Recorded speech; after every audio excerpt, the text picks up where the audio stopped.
Hello friends, എല്ലാവർക്കും സ്വാഗതം പുതിയ വീഡിയോയിലേക്ക്.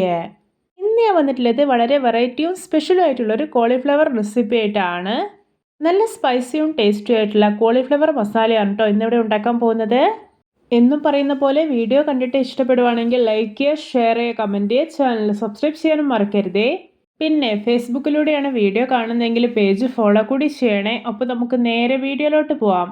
കറി ഉണ്ടാക്കാൻ വേണ്ടിയിട്ട് ഞാനിവിടെ ഒരു മീഡിയം സൈസിലുള്ള കോളിഫ്ലവർ ചെറുതായിട്ടൊന്ന് മുറിച്ചെടുത്തിട്ടുണ്ട്. ഇനി ഇതിലോട്ടൊരു 1/4 ടീസ്പൂൺ മഞ്ഞൾപ്പൊടിയും ആവശ്യത്തിന് ഉപ്പ് ഇട്ട് കൊടുക്കാം. ഇനി ഇതിലോട്ട് കുറച്ച് തിളച്ച വെള്ളം ഒഴിച്ചു കൊടുക്കാം. എന്നിട്ടൊന്ന് മിക്സ് ചെയ്തെടുക്കുകയാണ്. ശേഷം ഇതൊരു 15 മിനിറ്റ് ഒന്ന് മാറ്റി വയ്ക്കാം. ഞാനിത് ഇവിടെ ഒരു പൊട്ടറ്റോ നീളത്തിലൊന്ന് മുറിച്ചെടുത്തിട്ടുണ്ട്. ഇനി ഇതിലോട്ട് ആവശ്യത്തിന് ഉപ്പ് ചേർത്ത് കൊടുക്കാം. എന്നിട്ടൊന്ന് മിക്സ് ആക്കി എടുക്കാം. ശേഷം ഇതും ഒരു 15 മിനിറ്റ് ഒന്ന് മാറ്റി വയ്ക്കാം. ഇപ്പോഴത്തെ 15 മിനിറ്റ് ആയപ്പോൾ ഈ കോളിഫ്ലവർ ഞാനൊരു സ്ട്രെയിനറിലേക്ക് ഇട്ട് കൊടുത്തിട്ടുണ്ട്. ഇതിലെ വെള്ളമൊക്കെ നന്നായിട്ടൊന്ന് പോകട്ടെ. ഇനി നന്നായി ചൂടാക്കി എടുത്തിട്ടുള്ള ഒരു പാനിലോട്ട് 3 ടേബിൾ സ്പൂൺ ഓയിൽ ഒഴിച്ചു കൊടുക്കാം. ഇനി ഇതിലോട്ട് കോളിഫ്ലവർ ഇട്ട് കൊടുക്കാം. എന്നിട്ട് ഇതൊന്ന് ഷാലോ ഫ്രൈ ചെയ്തെടുക്കാം. ഇപ്പോൾ ഇത് പാകമായിട്ടുണ്ട്. ഇതൊരു പ്ലേറ്റിലോട്ട് കോരി മാറ്റി വയ്ക്കാം. ഇനി ഒരു സെയിം കടായിലോട്ട് തന്നെ പൊട്ടറ്റോ ഇട്ട് കൊടുക്കാം. എന്നിട്ട് ഇതൊന്ന് ഷാലോ ഫ്രൈ ചെയ്തെടുക്കാം. ഇതും പാകമായിട്ടുണ്ട്. ഒരു പ്ലേറ്റിലോട്ട് കോരി മാറ്റി വയ്ക്കാം. ഇനി ഈ സെയിം കടായിലോട്ട് തന്നെ 1.5 ടേബിൾ സ്പൂൺ ഓയിൽ ഒഴിച്ചു കൊടുക്കുന്നുണ്ട്. ഇനി ഇതിലോട്ട് 2 വലിയ ഉള്ളി അരിഞ്ഞത് ഇട്ട് കൊടുക്കാം. എന്നിട്ട് ആവശ്യത്തിന് ഉപ്പ് കൂടി ചേർത്തിട്ട് നല്ലപോലെ ഒന്ന് വഴറ്റിയെടുക്കാം. ഇപ്പോൾ ഇതാ ഉള്ളി അത്യാവശ്യം വഴന്നു വരാൻ തുടങ്ങിയിട്ടുണ്ട്. ഇനി ഇതിലോട്ടൊരു 2 ടേബിൾ സ്പൂൺ ഇഞ്ചി വെളുത്തുള്ളി ചതച്ചത്, പിന്നെ ഒരു 3 പച്ചമുളക് അരിഞ്ഞത്, കുറച്ച് കറിവേപ്പില അരിഞ്ഞത് ഇതെല്ലാം ഇട്ട് കൊടുക്കാം. എന്നിട്ട് വീണ്ടും വഴറ്റിയെടുക്കാം.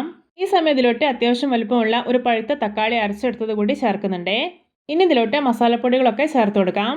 1 ടേബിൾ സ്പൂൺ മുളക് പൊടി, 1 ടേബിൾ സ്പൂൺ മല്ലിപ്പൊടി, 1/4 ടീസ്പൂൺ മഞ്ഞൾപ്പൊടി, 1/2 ടീസ്പൂൺ ചിക്കൻ മസാല, 1/2 ടീസ്പൂൺ കുരുമുളക് പൊടി, ഒരു 1/4 ടീസ്പൂൺ പെരിഞ്ജീരകത്തിൻ്റെ പൊടി ഇതെല്ലാം ചേർത്ത് കൊടുക്കാം. എന്നിട്ട് നല്ലപോലെ ഒന്ന് ഇളക്കി യോജിപ്പിച്ചെടുക്കാം. നല്ലൊരു തിക്ക് ഗ്രേവിയോട് കൂടിയിട്ടുള്ള വളരെ സ്പൈസിയും ടേസ്റ്റി ആയിട്ടുള്ള ഒരു ഗോബി മസാല റെസിപ്പിയാണിത്. എല്ലാവരും ഇതുപോലെ ഒന്ന് ഉണ്ടാക്കി നോക്കണേ. ഇതിലോട്ട് ഇനി ഒരു ഗ്ലാസ് വെള്ളം ഒഴിച്ചു കൊടുക്കാം. എന്നിട്ടൊന്ന് മിക്സാക്കി എടുക്കാണ്. നന്നായിട്ടൊന്ന് തിളച്ച് വരട്ടെ. ഇപ്പോൾ ഇതാ കറി തിളച്ച് വന്നിട്ടുണ്ട്. ഇനി ഇതിലോട്ടൊരു 2 ടേബിൾ സ്പൂൺ തൈര് ഒഴിച്ചു കൊടുക്കാം. ഇനി ഇതിലോട്ട് ഒരു കുഞ്ഞ് ബൗളിൽ ഒരു 1/4 ഭാഗത്തോളം കുക്ക്ഡ് ഗ്രീൻ പീസ് കൂടെ ഇട്ട് കൊടുക്കുന്നുണ്ട്. എന്നിട്ട് നന്നായിട്ടൊന്ന് ഇളക്കി യോജിപ്പിച്ചെടുക്കാം. ഇനി ഇതിലോട്ട് നേരത്തെ ഫ്രൈ ചെയ്ത് മാറ്റി വെച്ചിരിക്കുന്ന കോളിഫ്ലവറും പൊട്ടാറ്റോ ഉണ്ടല്ലോ അതുകൂടി ഇട്ട് കൊടുക്കാം. എന്നിട്ട് ഇതിലെല്ലാം മസാലയൊക്കെ നല്ലപോലെ പിടിക്കും. ഇതൊന്ന് ഇളക്കി യോജിപ്പിച്ചെടുക്കാം. ഇതൊന്ന് ലോ ഫ്ലെയിമിൽ ഇട്ടിട്ട് 5 മിനിറ്റ് അടച്ചു വയ്ക്കുകയാണ്. കറി തുറന്നു നോക്കുകയാണ്. നോക്കിയാൽ നല്ലപോലെ ഡ്രൈ ആയി കിട്ടിയിട്ടുണ്ട്. ഇനി ഇതിലോട്ടൊരു 1/4 teaspoon garam masala, 1/4 teaspoon chilli flakes, പിന്നെ കുറച്ച് മല്ലിയില അരിഞ്ഞതുകൂടി ഇട്ട് കൊടുക്കാം. എന്നിട്ടൊന്ന് മിക്സാക്കി എടുക്കാം. ഇതിലോട്ട് 2 പച്ചമുളക് നീളത്തിൽ അരിഞ്ഞതും ഒരു തക്കാളിയുടെ പകുതി അരിഞ്ഞതുകൂടി ഇട്ട് കൊടുക്കുന്നുണ്ട്. ശേഷം ഇത് സെർവ് ചെയ്യാവുന്നതാണ്.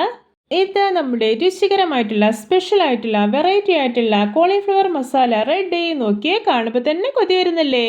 ഒരുപാട് ഗ്രേവി ഒന്നും ഇല്ലാത്ത നല്ല ഡ്രൈ ആയിട്ടുള്ള ഒരു മസാലയാണ്. ഇങ്ങനെ കഴിക്കുമ്പോഴാണ് നല്ല ടേസ്റ്റ് ഉള്ളത്. എല്ലാവർക്കും എൻ്റെ variety and tasty cauliflower masala recipe ഇഷ്ടപ്പെട്ടെന്ന് വിചാരിക്കുന്നു. ഇഷ്ടപ്പെട്ട സപ്പോർട്ട് ചെയ്യാൻ മറക്കരുതേ. അപ്പോൾ ഇതുപോലെയുള്ള വെറൈറ്റി വീഡിയോകളായി നമുക്ക് വീണ്ടും കണ്ടുമുട്ടാം. Okay, bye bye.